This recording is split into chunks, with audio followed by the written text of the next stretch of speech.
I think we can get started. I'm Meagan Twardy for everybody who's listening to the podcast. And I'm filling in for Amanda Aliberti, our adoption counselor at AFTH. And we have with us today Brandi Ebersole, and we also have Carli Glen. And I thought we could start off by introducing yourselves, what you do for a living, and what your relationship to adoption is. So would you want to start, Carli? Sure, for sure. So, hi everybody. My name is Carli Glen, and I'm 24 years old, and I am an adoptee. I was adopted at birth 24 years ago through this agency, Adoptions from the Heart. And so it's definitely very, very close to my heart, and I'm very, very thankful for my experience. And now I currently, I graduated with my bachelor's in social work, and now I am living and working in Philadelphia for an organization called Children's Crisis Treatment Center. So working with kids who have been severely traumatized or abused. And now I do staffing coordination. So I work on staffing behavioral health workers in community and school-based programs now. That's incredible. That's you, Brandi. I'm Brandi Ebersole. I live out on the North Shore of Boston, and my husband and I own a photography business. So we spend our days capturing stories. And on the side, I love writing and talking and researching about adoption. I also do a little bit of mentoring of adoptees one day a week, which is really fun and fulfilling. And I have also an adoptive parent. I have 2 kids that we have adopted in our journey. I am a transnational adoptee. So I was adopted from Korea 32 years ago. So I'm 32 years old. I was 6 months when I came over. Oh, that's really cool. Awesome. What would you guys say, just to get right off the bat, there are a lot of adoptees who, they choose not to talk about it. It's just, it's not that they're ashamed of it. They just choose not to talk about it. What would both of you say was your root for wanting to speak out about it and, start a conversation? Brandi, like you said, you write articles for Kindred & Co. Do you write for Kindred? Yeah, Kindred & Co. Yeah. I think that's how I found out about you too. And then Instagram. And then how about do you write for any other publications or? I have, yeah. I've written for different blogs like the Archibald Project and a couple other just blogs through the years. I've been doing it for a good bit, but it's sporadic. It's like, it's your little passion child kind of thing. Yeah, perfect. And then Carli, you're kind of, yeah, looks like you're kind of starting and everything. Yeah, I think that I haven't really started these conversations until like recently for me. But I think honestly, just wanting to share my story and my experience, just because of the fact that it is so much a part of who I am. I think it's a huge part of my story that brought me to where I am today. So I think as I'm kind of discovering more about myself as a young adult, I realized that this is a very important part of my story. So then I started looking more into my story and what really goes into the adoption process. And so then I kind of started to talk about it and be more vocal. So now that I'm an adult, I think I talk about it way more now and go into it way more now than I did before. Mm-hmm. Brandi, I'm about to say something else. Sorry. Yeah, no, it's okay. Just to answer your question as to why I do it at all, my belief is that I think we can do this better. I hope, and even before I jumped on this call, I looked at a bunch of pictures of my mentees and my kids, and I really believe that adoptees can have it better, that the culture can be shifted around the narrative in which we have been so embedded in for so long, and that there can be an identity that is founded in belonging versus brokenness is really the hope. There will be brokenness no matter what, but that there is a place for it, for us, that is beyond just the social norms in which we've lived for so long. Yeah. Yeah. Wow.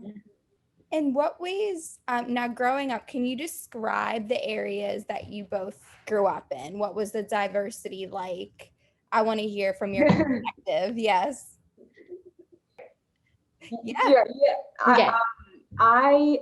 I think when it comes to diversity where I grew up, there was not a lot of it. It was kind of non-existent, to be honest. I grew up in central Pennsylvania, so like further west than I am right now. And so I lived in a small town. There were like cornfields on either side of me, and I went to a small private school where I was one of like 5 or 6 brown kids there, to be honest. So I didn't really have a lot of diversity around me, I guess you could say, but that made it tough for me because I felt like I had kind of like a foot in both doors in a way, because I am obviously I identify as African American, but I was also assimilating to a culture that was not that.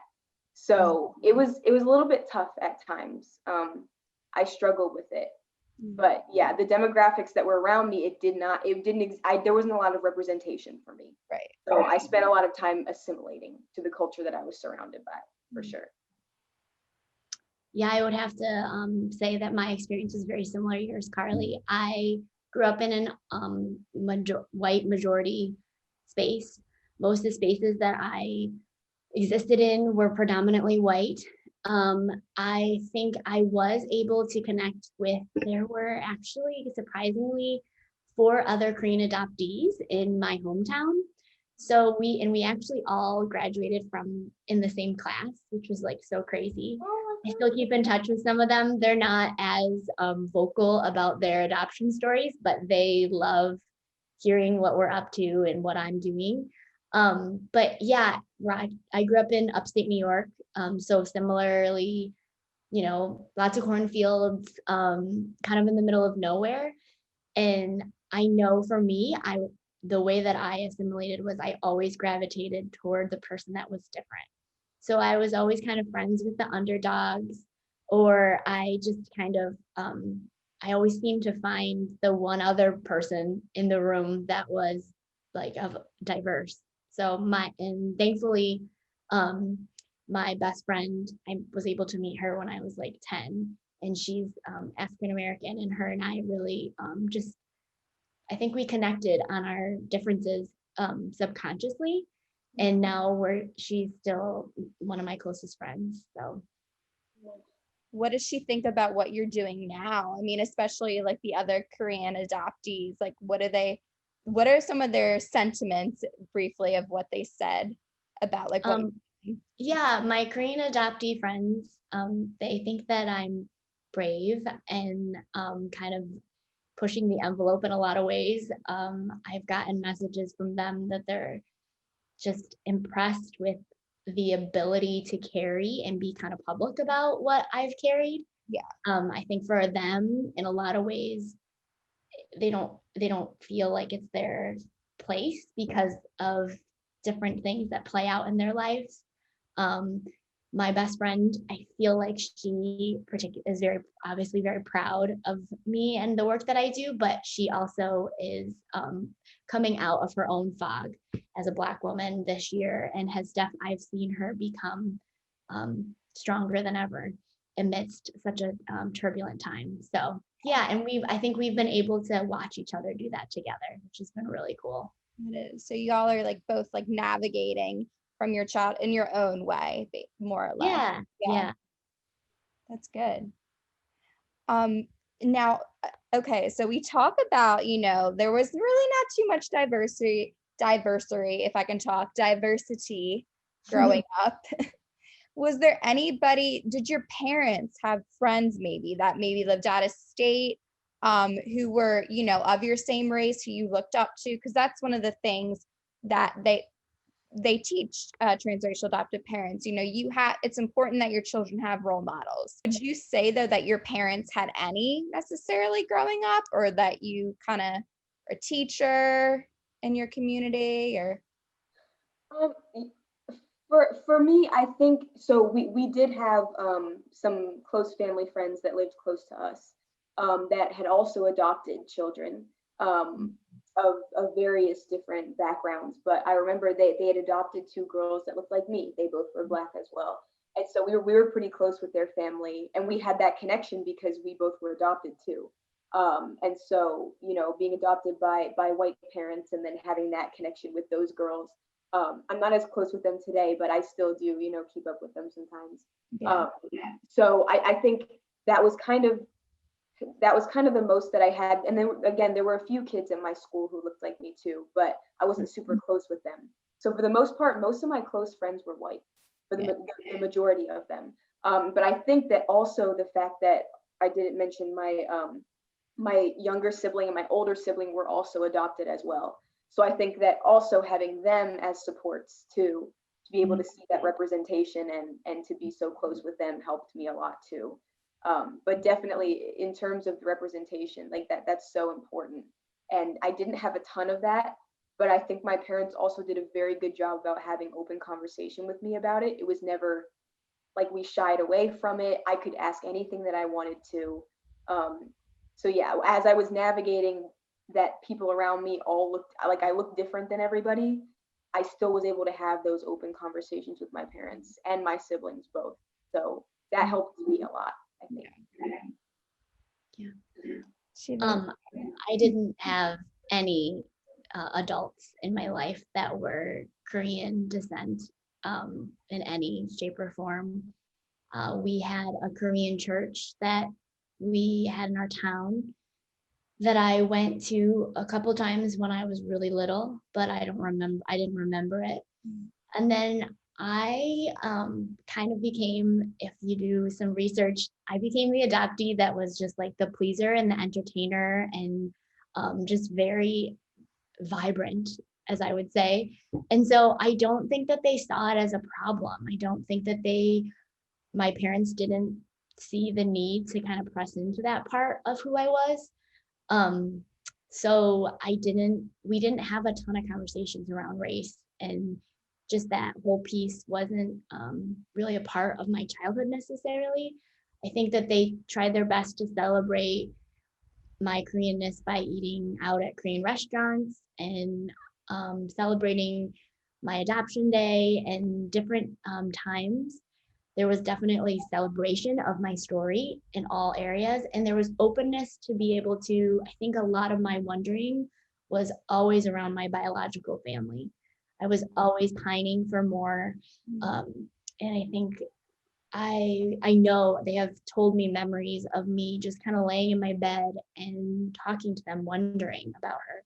And they always gave me room to imagine the ways that I was like her and just give that a reality. So yeah, we didn't have a ton of conversations around race. Yeah.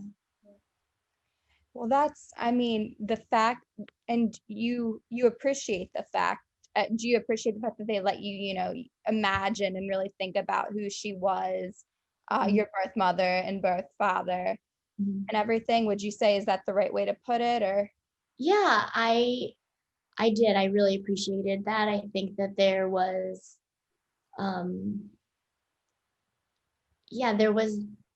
there was openness there in the sense of, I don't necessarily know that I was still enough as a child to connect the dots of like birth father even until I was in my mid-20s.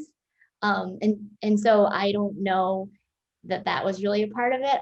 It just was like, as a girl, I think you wonder about your mother. Yes. And as you're growing and you see your face and you see your hair does not match to your parents, you gotta know where it does. Right. I definitely remember like watching Chris Yamaguchi let me just like, give myself a date here. Yeah. 90s girl, and watching her figure skate and being like, she could be my sister. Like this whole like kind of mind game of we're connected, and I got super obsessed with, figure skating because that was the connection. So, and they always like fostered all of that for me. They bought me the figure skates and the costumes and, so. So how long did you stick with figure skating? How long did you do that? I think it was like, I don't even know. I think it was just like 2 years, but I did forget to mention that in my hometown, because there was so many Korean adoptees, they did host a Korean adoptees camp. And so it was like a culture camp that we could go to. And the push was so that we could like learn about Korean culture.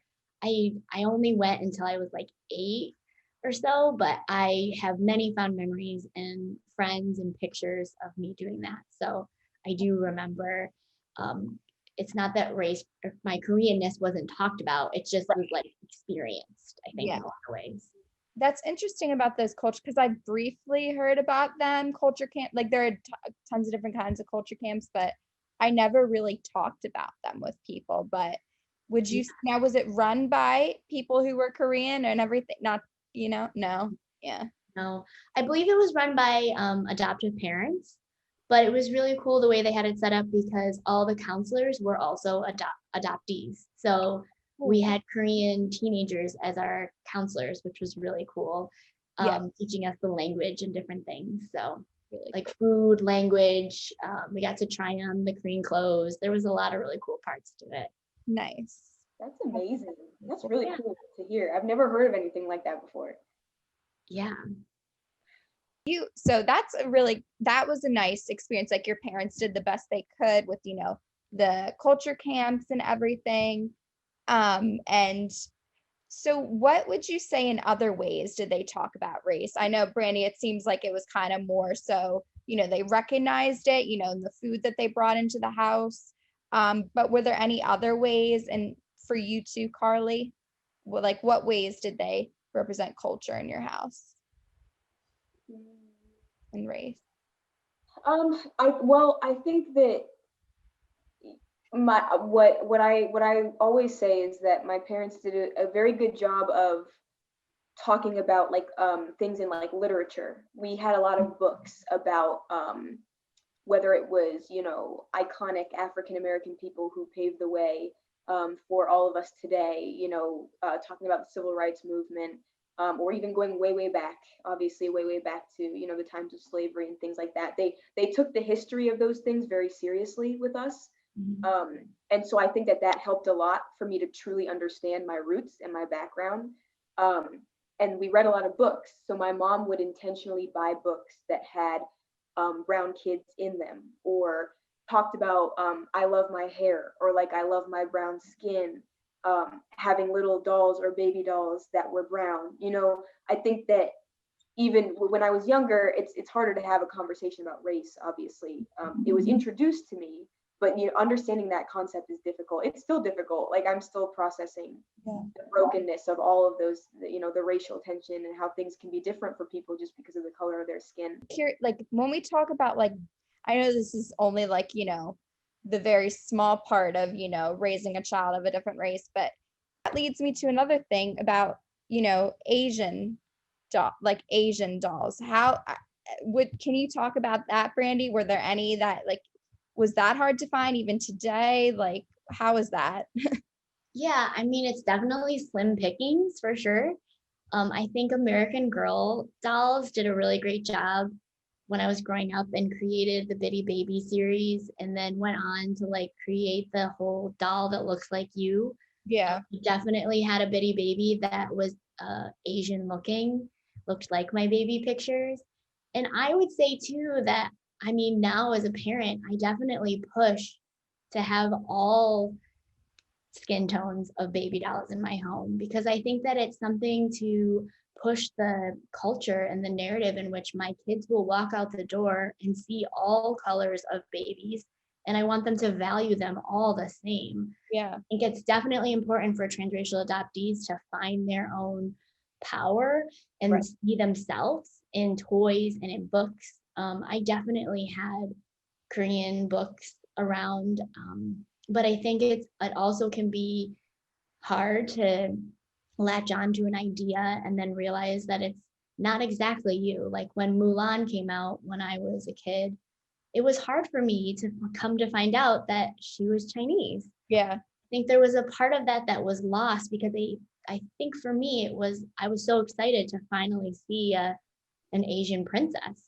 And not to say that I didn't enjoy her, I did, but even like Jasmine, you know, like, I don't know, there's just these like looking-ish people. And I feel like Hollywood and movie making, and especially cartoon art, is definitely pushing the narrative that we all need to be represented. We need to be represented well. Yeah. So I hope toys change. Yeah. I don't think it's okay at all that there's one Asian Barbie on Amazon, Right. you know, and that's it. And I think that that's hard. I mean, there's more expensive Asian Barbies that you can buy that are like specific to yours, but they're like $72. And Right. I don't know. They're not the My daughter's going to break that. They like sit up on a shelf. Yeah. Exactly. Yeah. So, yeah. That's interesting. Yeah. Like, and even today, like on Amazon of all places, that's have all kinds of toys of different races and everything. Yeah. Wow. So we still have like more work to do, and especially with like little kid cartoons, like about like what you were saying, you know, how they're pushing now, you know, so Moana, and then there's also, what is it, Elena of Avalor or something. Yep. Like yeah. Yeah. Yeah. I mean, Netflix is doing a pretty good job too, just like kind of pushing different ideas and different cartoon characters, which I think is really cool. Nice. Yeah. Yeah, for sure. Because me and Carli, like, we're around the same age too. And I don't really remember a whole lot of diversity in kids' cartoons. I mean, there were some, but not a whole lot. There were some, but it was very few. And I remember I watched Little Bill. I remember that one. I remember the Proud Family on Disney Channel. But like there were a slim few. It was usually for if you were, you know, in terms of, you know, finding someone that looks like me, it would be like a friend in the show that might be down, or like Hey Arnold. Like, there was never really, besides those two shows that I just listed, you know, where it was like a main character, like someone that you want to be, and you look at that and you're like, oh, like that's so cool. You know, it wasn't until Princess Tiana came for Princess and the Frog when I was in high school that all of a sudden it was like, wow. But it took us that long to you know, it just, I don't know, it's but things are definitely changing, and I'm thankful for that. And like I hope that one day when I have kids that they'll be able to look on a screen and see someone that looks like them, and they're like, wow, like I could do that. You know, I'm glad that things are changing, but we definitely do have a lot more work to do, for sure. Yeah. What was the first time you endured racism? Like, the first time that I remember enduring racism was I was probably in the second grade, and I was on the bus, and there was one specific boy that kind of always taunted me in different ways and just kind of teased me. And I distinctly remember him telling me that I had a flat face and that I should go back to where I came from. And I remember being stopped in my tracks and not knowing how to respond. And I think I just sat down in my bus seat. And my neighbor friend was there, and I just remember her and I going on and talking about other things. And I remember going home afterward and just not saying anything to my parents. I think I just internalized it and tried to move on, and probably got on my bike and went for a ride, because that's kind of my go-to. And it's only now late in life that I'm realizing that I can't allow those things to kind of take shape in my being, because they do. Can I ask you a question? And if you don't want to answer this, it's totally fine. Can I ask you why you didn't talk to your parents about it? Was it just because you were so upset? Yeah. I don't think that I was given how do I word this correctly? I don't think that I went to my parents about it because I didn't know that it was a problem. I didn't know that it was wrong for someone to speak to me like that, or that it was directed at a part of who I am that I had no control over. And that actually is a big source of my own personal loss. I didn't know. And so I just didn't say. Yeah. I think in a lot of ways, for the majority of my life, I've tried to allow those kinds of comments to be normalized and to kind of be leverage for humor or connection, versus the reality of what they are is disconnection and meant for like hurt. So I just think that is really what it was. As a kid, I wasn't given those tools to see it. Right. What would you tell that little girl now? I would tell her to use her voice and remind the boy on the bus that it's not okay, that it's racism, and that he is choosing to try to use his power to hurt somebody in a way that is out of your control. I think that it would have been nice to know too that I didn't have control over that. Right. That there's not this like, I have control how I think I would tell the little girl, you have control how you respond, right, but you don't have control over how people are going to act. Right. So I would definitely say that. But that's hard to, even as a child, to like recognize that, to let that soak in. But yeah. How about you, Carli? Yeah, I mean, I think my experience came at like a similar time frame as you, Brandi. I had it was first grade, and I was at school, and it was the winter time, so they would let us go outside for recess with our snowsuits on and like play in the snow. And whenever they would like snow plow the big parking lot, there would be like a huge snow mound in the corner. And it was everyone's favorite thing to like put your snowsuit on and go up to the top of it. And there was a girl standing at the top, and she, she was blonde, and like she was like pretty popular for the first graders or whatever. And I was with my friend, and we were about to go up to the top of the snow hill, and she stopped me and was like, "You can't come up here." And I was like, "Why not?" And she was like, "Because Black people aren't allowed on the snow hill."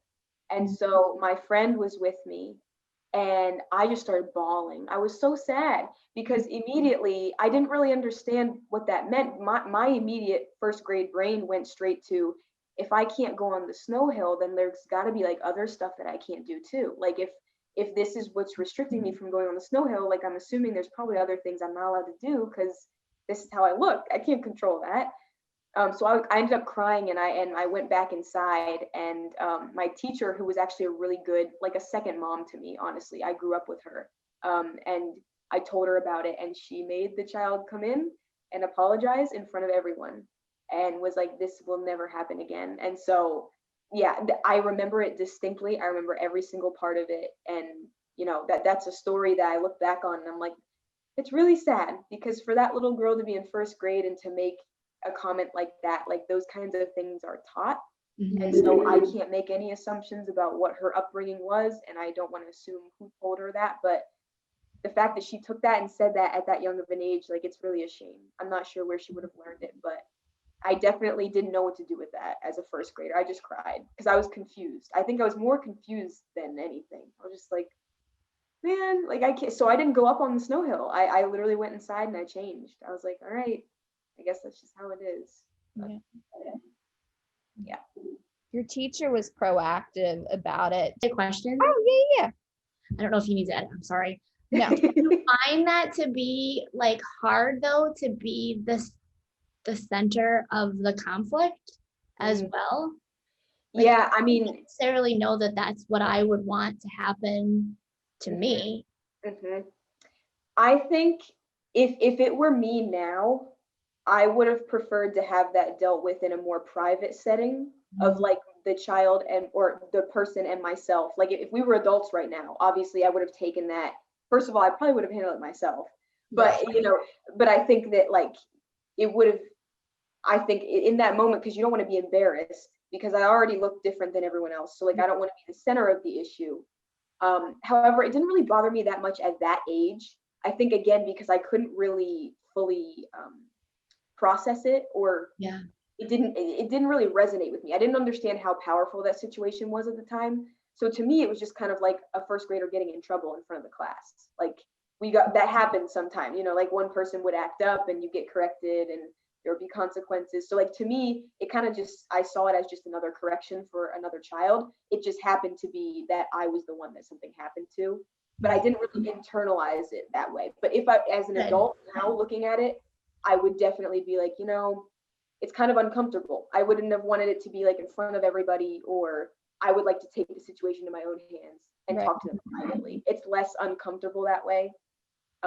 So yeah, I definitely think it's not fun to be the one that's getting pointed out or the one that's the example for things all the time. Yeah. Even if they're a minority. So it's like not an ideal situation. And if it happened to me now, I probably would be like, can we handle this behind the scenes? Like, like, can we please take this somewhere else? I don't want to affect anyone else. I don't want my business to be in front of anyone. So yeah, it can be uncomfortable. Looking back on that, I'm like, ugh, it kind of makes me feel like cringy now. But I think back then, just my first grade brain was like, well, she got in trouble. Right. Just like you were happy at that because it's like that was not okay. But yeah, I think I was able to realize this is not okay. It's being corrected. And I think I was just upset about the snow hill for the most part that I was frustrated by. But yeah, I think definitely now I wouldn't want that. So when you were out with your family, when you were out on the town, we talked about, where you grew up. Did you ever get any weird remarks from people when people would see your family and realize that you all look different from one another, more or less? Like Carli, your brother is African American, your parents are Caucasian, and then, your older sister is Hispanic. And then I believe, Brandi, can you tell us about your family growing up and how? Yeah, my brother is biological.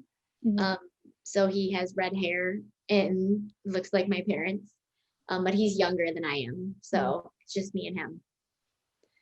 Yeah. And I would say, to answer your question, I definitely had stares. I can remember walking through the grocery store and kind of heads turning toward us. But at that time, it was something that I really took pride in. I think that it was being noticed, and that was okay. I now realize the gravity of what that being noticed was for so long.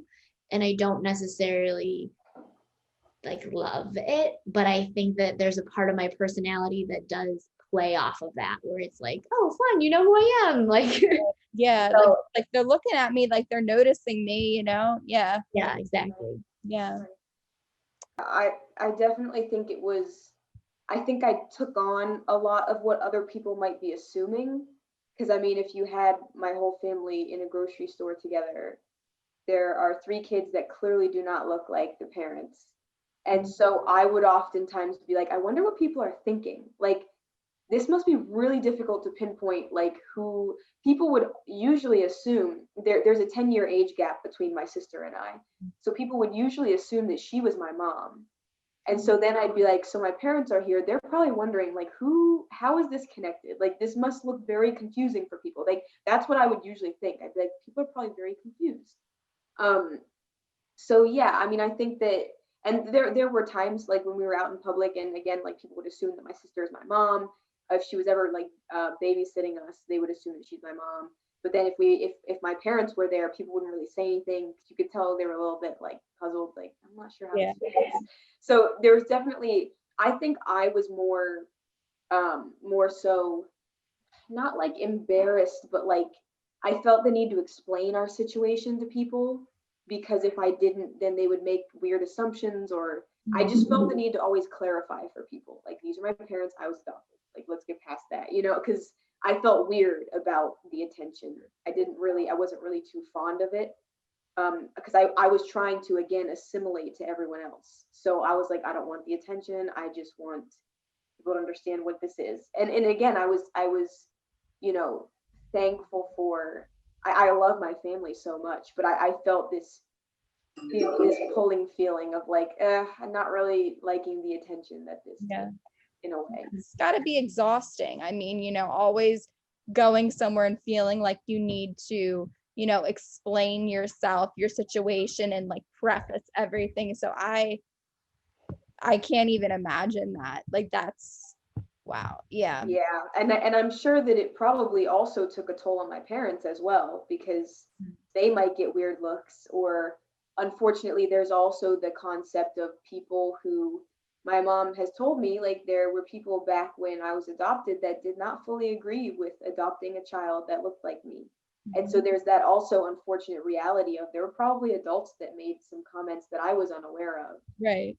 that were kind of like, it wasn't as common at the time, and people have their opinions and prejudices, and so like that, I'm sure that there was a lot of weight on them as well.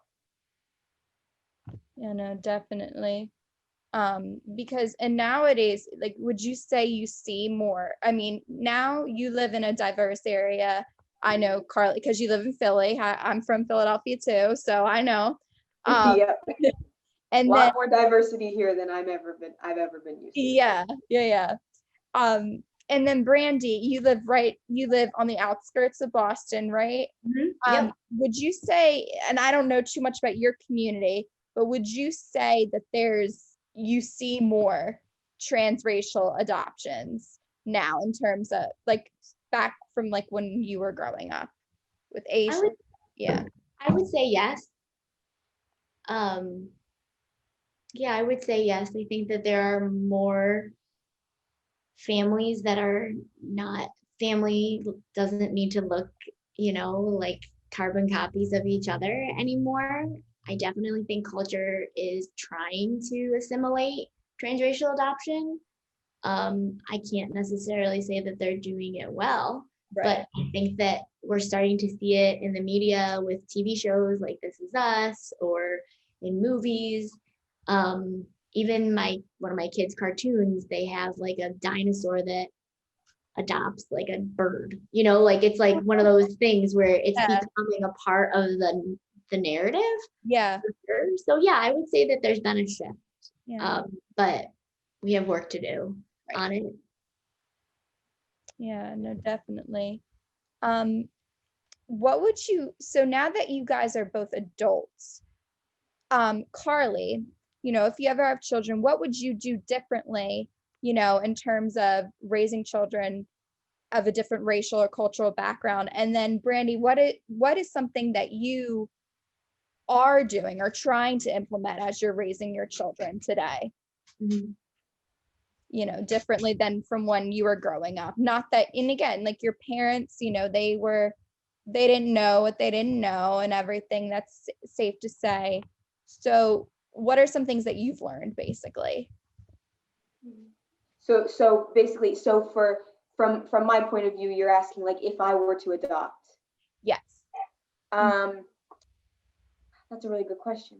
I think that if I were to adopt, I would definitely, I think I would want to first of all have more of an open relationship with my child's birth family, because I personally had a closed adoption in my life, so like I have no contact with my birth family. I've never seen photos. I've had nothing, no contact. I've tried to reach out before, as now that I'm an adult, and didn't get anything back, which I knew was a possibility.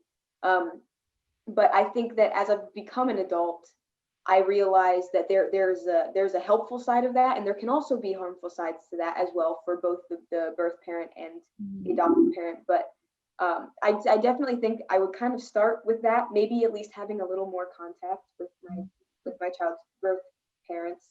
I think that just growing into an adult, there's just certain things, even what Brandi talked about earlier about like you wonder like what do they look like. I can't look at my parents and say I have my mom's eyes and my dad's nose, and like I can't do that kind of stuff because I don't have photos either. So Right. I would start with maybe considering how it might help my child one day as they grow into an adult to be able to see those things and have somewhat of a relationship. So I'd probably start with maybe considering something like that. And I know that that's not easier. That's probably easier said than done. I know there's so many complications, and Brandi, you've gone through those steps and everything like that. But I'd probably start with that, and then also just move into having open conversation, like being willing to talk about things, the real things and the struggles that come with it. Yeah. Can I shift the question before I answer it for myself? Because Yeah. I want to hear this from you, Carli, and I think your podcast will too. How do you plan to parent differently as a Black woman to your Black children? It doesn't have to be adoption, because adopteeness is going to play out in your parenting no matter what. Right. So how would that be? And, and I was actually going to bring this up. For me personally, being adopted has kind of instilled in me more of a desire to have my own, not my own children, to have my biological children. I think for me, because I have that cut-off connection, I don't have a connection with my birth family.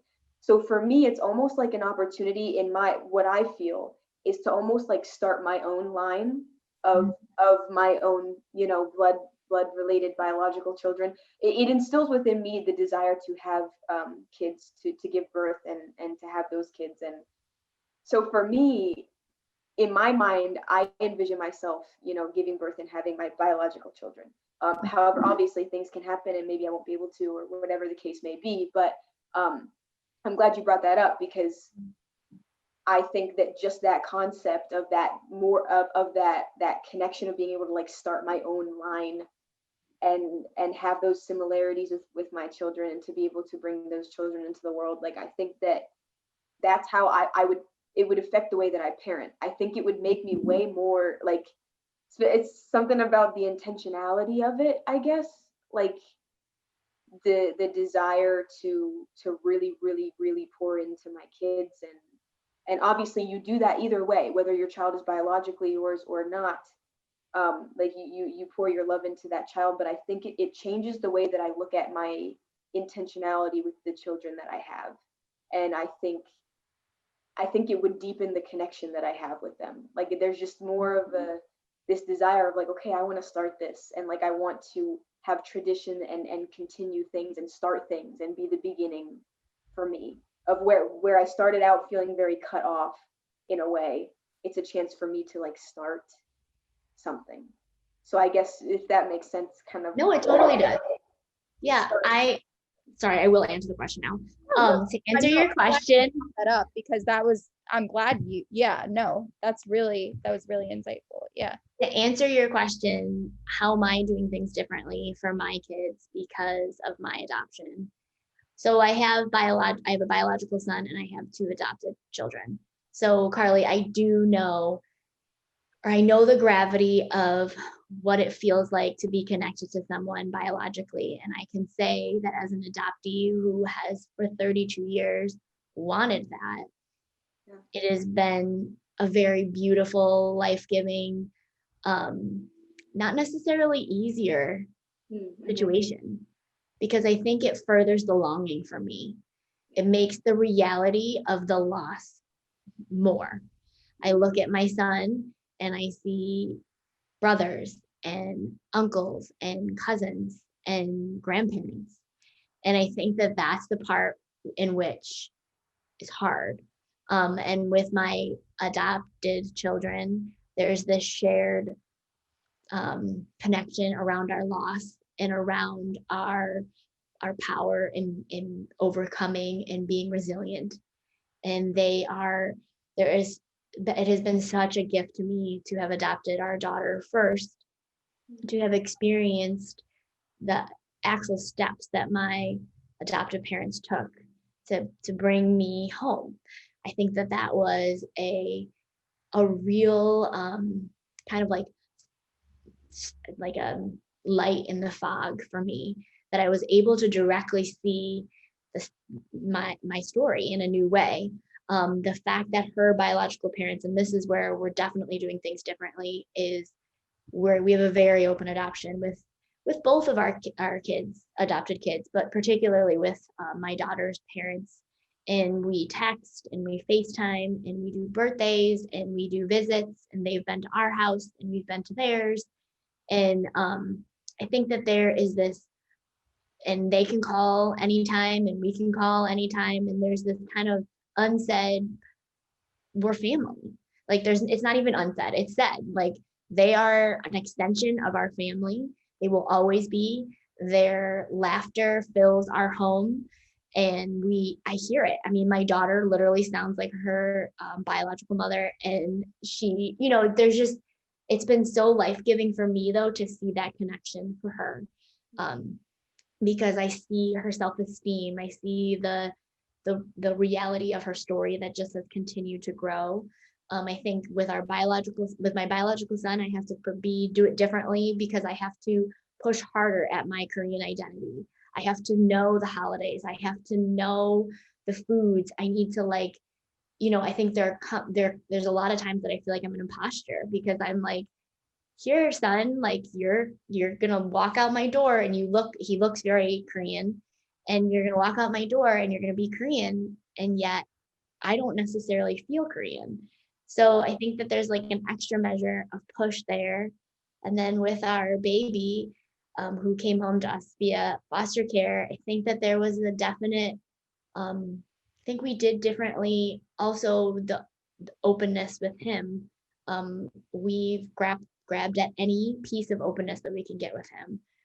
Whether and through those little pieces, we've gotten to parents and grandparents and aunts and uncles. And so I think but there is a tenacity that you have to just have in that process. And I think that is then the one thing that I've taken from being an adoptee into my motherhood, is that the attention to detail is always going to be there, and I'm always going to need it.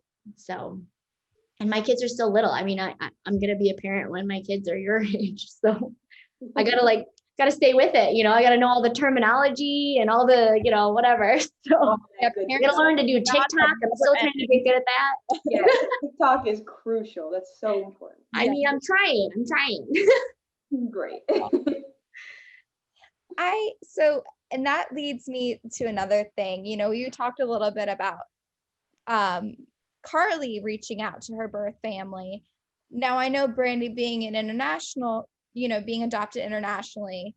I mean, it's kind of like, you don't really hear too many like open adoptions with international adoption. That's just, it's usually not how it works, just the way it's set up. But nowadays I've been seeing more articles about international adoptees who have reconnected with their birth family, which I think is amazing, because I feel like that would be even harder to like track down.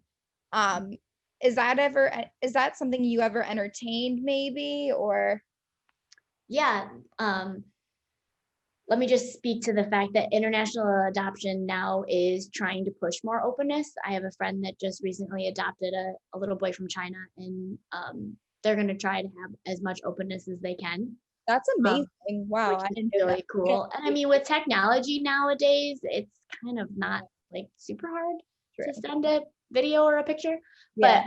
But that's not what openness necessarily is. But I can speak onto that later. But with my story, I've searched twice for my biological family, and one search did give me more information, but my biological mother was not ready to connect. And then the second search similarly was kind of a dead end, in the sense that we got a little more information, but not anything that created any sort of connection. Mm-hmm. And I think in turn, I've been doing a lot of my own internal work to create openness as a lifestyle. Like, I don't have to have a person in front of me to be open with my adoption. Like, I say her name is Suja. I know that I have a biological father. I don't have record of his name, but I call him Oma, or Appa, sorry, which is the Korean name for father. I've tried my best to talk about this story in which it's not this label. Like, I don't talk about Aunt Sarah as Aunt Sarah, as Aunt, I don't say Aunt over and over again. Yeah. I say her name. And so I think that it's been a definite shift for me as I begin to create connection to the Koreanness of my story, and give the people life because they're alive and they're walking around, and that's hurtful in some ways, but it's also empowering to realize that I don't have to live just in this unknown. Yeah. So That's very interesting. That is very interesting. And have you been, which part of Korea were you I'm adopted? actually from Jeju-do Island, which is like it's considered Korea's Hawaii. Oh, And I would love to go, and I had plans to go, but the pandemic, so I have not been. yeah, back. that kind of halted all of our travel plans. I know. I know. I'm like itching. I saw this thing on Facebook that said this was in the beginning of the pandemic, like I can't wait to walk down the aisle, and it was, like the aisle and like I feel that. Yeah. That is so funny. I love it. Yeah. One day, exactly. Yeah. One day. It was great. I'm so thankful to have gotten to meet you, Brandi, and it's really cool to see a different point of view, because we can relate to each other a lot because we're adoptees, but then to also know that you are a mom as well. Like, Yeah. I am like so excited to be a mom one day, and so to hear your perspective and to hear your story, it helps me to see things from a different lens as well. So like, it's cool to hear your story as an adoptee and as a mom. Yeah. It's No. awesome to me. Thank you. I mean, in your story, like, guard it, it's yours. I think that it's really easy to allow other stories to help us grow, but I think it also can be, you have to know your truth, right? So yeah, thank you. I mean, you're well along your way, so Thank you. it's really cool. Did you just like call your agency, or have you been like volunteering? I've been doing a lot of originally it was the case manager that worked on my case Oh, that cool. reached out to me and asked if I wanted to, it was like a while ago, to like record or do an interview of some sort, talking Okay. about my story. And so ever since then, like every month or so, I'll sit in on like a birth moms class, or I will do like a small panel discussion, or like I've just been doing little segments of like interviews and clips here and there. So the more I get involved with the agency, which is cool because I've come full circle almost, same adoption agency that I was adopted through, I now am having conversations with people through here. So the more that I have, just kind of spoken to everyone online and stuff like that, the more it's like I'm more invested in talking about it more, which I really enjoy. So Awesome. Well, thank you, ladies. Yes, I'm glad you all have your contact information too. That's another thing I think we follow each other on Instagram now. yes, I think we're good. Yeah. Perfect. Then I can keep up with everything now. Yeah, same. And I'll keep up with everything. And maybe I'll find you on TikTok if I ever figure it out. Oh my goodness, yes. Yes. I deleted my TikTok, but maybe I'll get one back. Oh, maybe you'll come back. I mean, it's kind of addicting, so don't. It is. That's why I got rid of it. Yeah, that's why I don't go on, because it gets It's bad. It's bad. Thank you again. Yes. Thank you.